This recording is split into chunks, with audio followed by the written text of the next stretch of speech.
Hello traders, today we are going to review the charts of SBI Card, City Union Bank and Ather Industries. इन तीनों stocks का मैंने analysis post किया था कुछ टाइम पहले, तो अभी हम देख रहे हैं कि अभी लेटेस्ट डेवलपमेंट्स क्या हैं, क्या वो फंक्शन हो रहा है हमारे एनालिसिस के अकॉर्डिंग या क्या उसमें डिविएशन है और किस तरीके से हम यहाँ पे ट्रेड कर सकते हैं।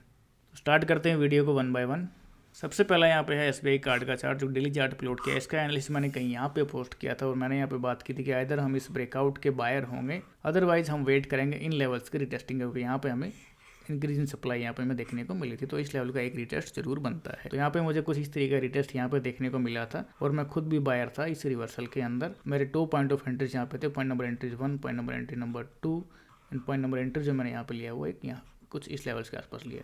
तो ये मेरी बहुत ही माइनर पोजिशन थी, बहुत छोटी छोटी पोजिशन थी कि एक ब्रेकआउट हो जाए तो कुछ पोजिशन मेरे यहाँ पर रहे, बट यहाँ पे मैंने एक अच्छी खासी पोजीशन अपनी बिल्ड की है। अब हम बात करते हैं लेटेस्ट प्राइस एक्शन की, तो हमें अर्निंग्स का एक ये गैप देखने को मिला था 5 to 6% का, और हम देखते हैं यहाँ पे ओपन और क्लोज ऑलमोस्ट सिमिलर रहता है, यानी कि इंट्राडे में हमें कोई डाउनवर्ड प्रोग्रेस नहीं मिलती। तो ये मेरे पास एक बुलिश साइन है, क्योंकि इस तरीके का बिहेवियर मैं पहले भी यहाँ पे 2-3 बार देख चुका हूँ। जैसे कि फॉर एग्जांपल दिस कि यहाँ पे एक गैप देखने को मिलता है और उसके बाद हमें एक रिवर्सल देखने को मिलता है और इंक्रीज इन वॉल्यूम।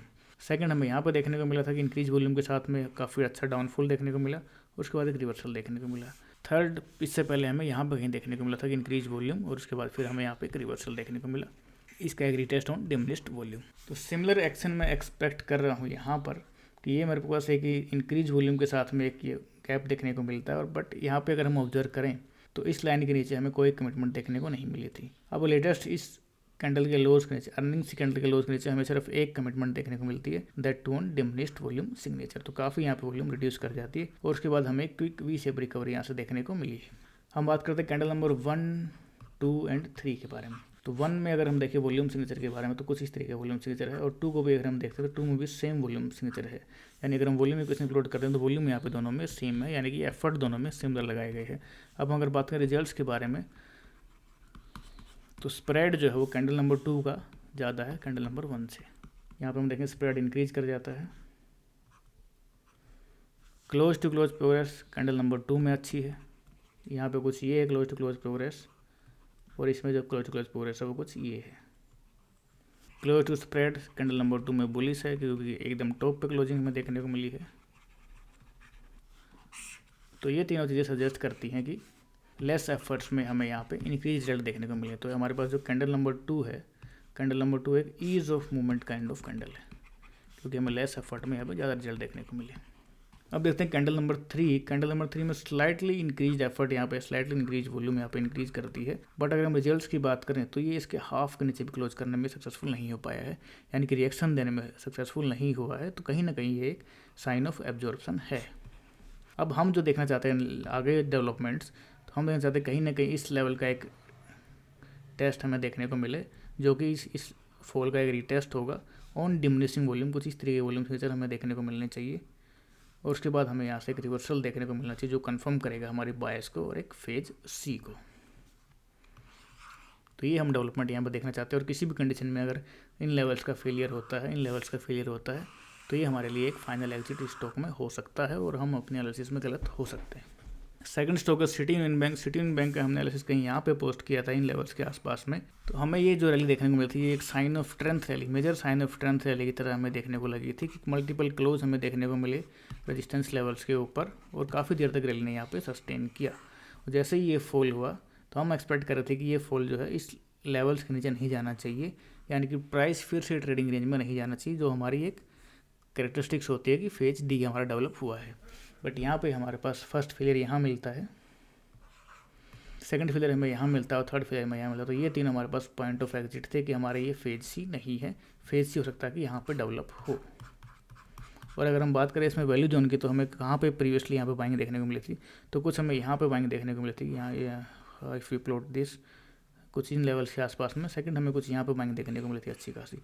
तो हमारे पास अभी ये जो है ये एक वैल्यू जोन है, हो सकता है प्राइस इस जोन में आकर के फिर से एक रिवर्सल का अटैम्प्ट करे, या हो सकता है कि इन लेवल्स का हमें रिटेस्ट देखने को मिले। तो अभी तक ये हमारा फेज सी नहीं था, जिसको हम सोचते थे कि ये हमारा फेज सी हो सकता है, बट ये फेज सी नहीं निकला और ये रैली फेल करेगी, फिर से ट्रेडिंग रेंज में फॉल कर गई है। तो मेरी जो अपनी पोजीशंस थी, जो कुछ मैंने यहाँ पर इनिशिएट की थी, कुछ मैंने यहाँ पे ऐड ऑन की थी, कुछ यहाँ पे ऐड ऑन की थी, और कुछ मेरी पोजीशन जो है यहाँ पे थी। तो इन सभी का मेरा जो एवरेज प्राइस है लगभग 135, 136 था, जिसको मैंने कम्प्लीटली, कुछ मैंने यहाँ पे एग्जिट की है, कुछ यहाँ पे, और कुछ पोजीशन को मैंने यहाँ पे एग्जिट कर दिया, और I am completely out of this position, और I am waiting now for development of the phase C again, और या फिर आइदर फेलियर। तो मे भी हम अपने एनालिसिस में यहाँ पे रॉन्ग ना हो, ये फिर से अपने आप को एक्यूमुलेशन प्रूव कर दे, बट हाँ श्योरली हम यहाँ पे टाइमिंग में यहाँ पे रॉन्ग थे कि ये फेज सी नहीं था, but still it's a good trade, क्योंकि ये हमने अच्छे पॉइंट्स पे ट्रेड को इनिशिएट किया और अच्छे पॉइंट्स पे ट्रेड को एग्जिट किया। मे भी एग्जिट थोड़ा सा बेकार था, बट एंट्री काफ़ी अच्छी प्लान्स थी यहाँ पे, क्योंकि एग्जिट करते हुए हमने इन साइंस को यहाँ पे नेगलेक्ट किया कि किस तरीके से हमें इस एंटायर रैली के दौरान ये हमें एक चेंज ऑफ करेक्टर बार मिला था। चलते हैं लास्ट स्टॉक जो है एथर इंडस्ट्रीज, जिसको मैंने आपको एक वीडियो में बताया था, 5 स्टॉक्स जो स्ट्रक्चर में है और जो अभी अच्छा परफॉर्म कर सकते हैं, तो उनमें एक था एथर इंडस्ट्रीज। तो एथर इंडस्ट्रीज में मेरी अपनी भी कुछ पोजीशन है, जो मैंने कुछ पोजीशन यहाँ पे इनिशिएट किए थे candle number this green candle पे, और कुछ मेरी लगभग इस एरिया के आसपास हैं कि जो मैंने यहाँ पे इनिशिएट किए होंगे। तो अभी हम देखते हैं कि जो इसमें जो हमारी बाइस थी एक्यूमुलेशन, और हम यहाँ पे गैस करें कि हमारा एक फेज सी होना चाहिए। इसको अगर हम रीड करते हैं तो ये हमारे पास एक साइन ऑफ स्ट्रेंथ रैली देखने को मिली थी कि काफ़ी इसने रेजिस्टेंस के ऊपर काफ़ी ऊपर कमिट किया और काफ़ी लंबे टाइम तक रेजिस्टेंस लेवल के ऊपर सस्टेन किया, और जो ये फॉल हुआ, इस फॉल के अंदर भी कोई यहाँ पे वॉल्यूम देखने को नहीं मिली थी, बट एंड में हमें एक ड्रामेटिक वॉल्यूम देखने को मिलती है और एक क्लाइमेटिक एक्शन देखने को मिलता है, बट स्टिल जो है ये क्लोज नहीं कर पाती है इस सपोर्ट लेवल के नीचे। हमें सिर्फ एक कमिटमेंट दिखती है, सिंगल कमिटमेंट, उसके बाद एक वी शेप रिकवरी। मैंने काफ़ी वीडियोस में शेयर किया कि वी शेप रिकवरी हमें देखने को मिलती है जहाँ पर इंस्टीट्यूशंस एग्रेसिवली बाई करते हैं on the way down and on the way up. तो यहाँ पे on the way down buying हुई है और on the way up buying हुई है, और उसके बाद हम जो रिटेस्ट देख रहे हैं, रिटेस्ट जो है काफ़ी डिमिनिश्ड वॉल्यूम के ऊपर, तो ये हमारे सभी क्राइटेरिया को सेटिस्फाई करता है। तो हो सकता है ये जो सेकआउट था, ये इसका रिटेस्ट, अगर इसका रिवर्सल ही हो जाता तो हम इसको एक हायर लो कंसिडर करेंगे और हम अज्यूम करें कि ये एक इसका रिटेस्ट था। Otherwise we may see retest further down in levels के बाद भी हम रिटेस्ट को देख सकते हैं। तो ये दो पॉसिबिलिटीज़ हमारे पास है, तो हम इसके ब्रेकआउट को ट्रेड करेंगे, either we will wait for this retest on these levels. तो ये था एनालिसिस इन तीनों स्टॉक्स का। मिलते हैं नेक्स्ट वीडियो में किसी नए एनालिसिस के साथ में या फिर किसी नए कॉन्सेप्ट के साथ में। धन्यवाद।